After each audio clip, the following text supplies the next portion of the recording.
do. That's all this stuff. Should talk. Vitamins good and everything. Yeah.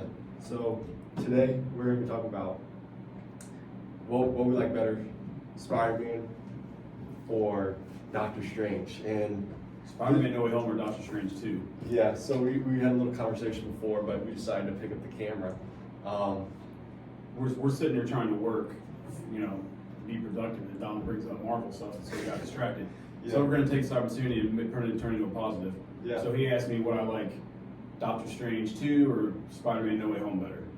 I had to think about it for a minute, but I went with, I enjoyed Spider-Man No Way Home better, but Doctor Strange got me because I like the Wanda character so much. Yeah, because we think that she's gonna be a teammate of Doctor Strange. Yeah. And then like when they're in that house or like that whole like farm area, and it's not actually there. It's just Wanda. Right. They're making that vision. It's like, oh my gosh. The villain reveal. Yeah. When he catches her in the lie about America Chavez, and she's like, I never said her name. And that was like right then, you just got a little chill. Yeah. Overall, the Spider-Man No Way Home is my movie, but Yeah. Doctor Strange 2, Wanda made it for me. I didn't like everything about Doctor Strange 2. I don't know if they cut footage out, but it seemed like some of the previews, and Marvel does that with the previews, like mislead you a little bit to keep you on your toes. But I thought we were going to get some real multiverse destruction like happening in it. That's what I'm saying. Happening in it. That's what mostly everyone thought was. Yeah. It's gonna be something new, like multiverse messing up, but it's really Wanda seeing all these multiversal creatures and stuff through the multiverse to find this girl because she wants the power to bring back her son. So Yeah. I think this Mama's on a hunt. Yeah, the storyline is just crazy, and like I wonder if do you think she died? Because there's a lot of people out there saying no. No way. No. No way. Yeah, no way. No way. But No, she's alive. is she gonna be good? What's the deal? Because her character is like crazy. I think when she found her kids in the multiverse and they were upset that she had kind of pushed away that Wanda of that one. So is that going to make her turn back good? We don't know. Or is this Wanda and this other multiverse going to come into the mix too? What if we had two Wandas fighting each other? That'd be crazy. Yeah, like we've seen that in Doctor Strange, right? We've seen Doctor Strange just fighting each other. Not really fighting each other, but Different. or actually, yeah. In the Zombie Strange. it was like it was the Strange with that whole the Darkhold book. He learned from the Darkhold. Yes, for a minute. So, what are we gonna see? I'd love to see two Wandas fighting each other for sure. I don't know if we're gonna get that, but that looks amazing. What about like the America Chavez character? She's gonna be really cool. I think she was really cool in that movie, and they're training her to be like have the Doctor Strange magic. Right. And they're also I think they're gonna do that with Ned too. Yeah. Because I watched No Way Home like 2 days ago, and he was opening the portals and stuff. Yes. There's so much stuff you miss because at the start of No Way Home, Ned says, "Is it possible I could magic because I get tingly feelings in my fingers?" You got Peter Tingle in his fingers. That's what he said, and then like foreshadowed. We didn't know this until like watching it 2 or 3 times later. So there's a little, there's a cool little Easter egg that you gotta watch multiple times to. That's what's great about the movies, the Easter eggs. Yeah.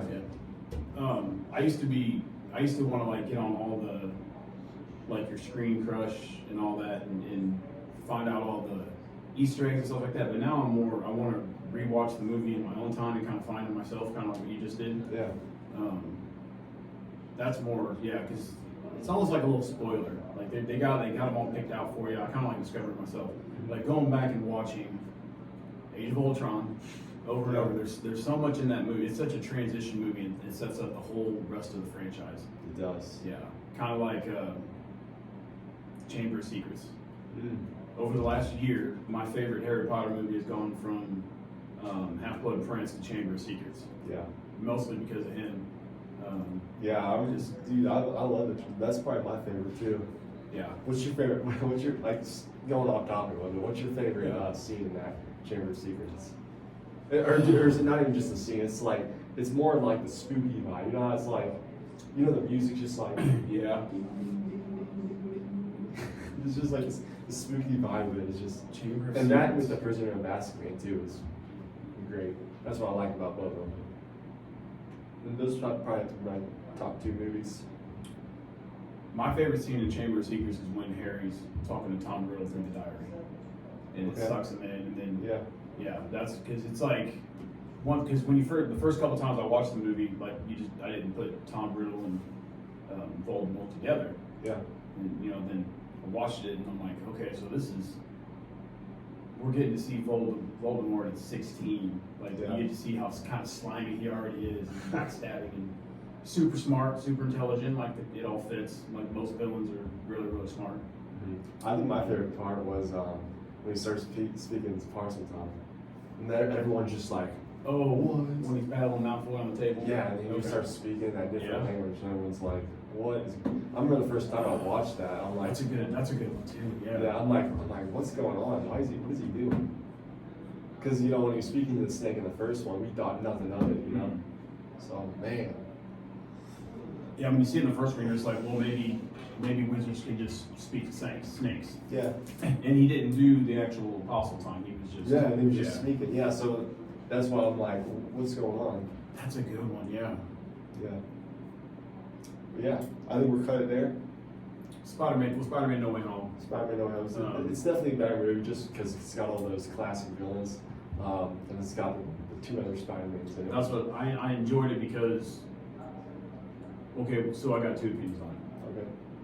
They gave us what we wanted. They gave us did. Tobey Maguire and Andrew Garfield. We all wanted it. They gave it to us, and it was pretty tastefully done in my opinion. Yeah.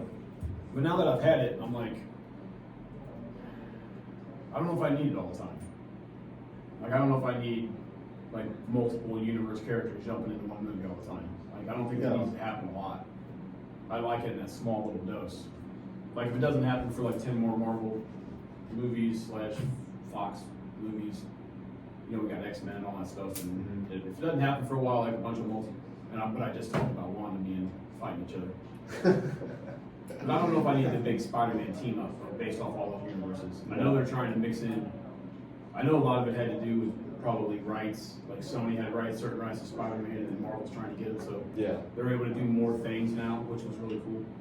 Yeah. But that's why I really enjoyed Homecoming as well, because it was just we got to see all of it. Because my first Spider-Man movies was the Tobey Maguire ones. Yeah, I did. I was in my 20s, and it was like the hot thing. Yeah, that's me too. And they took over. Spider-Man movies took over for about 6 years, I think. Yeah. Spider-Man and Batman.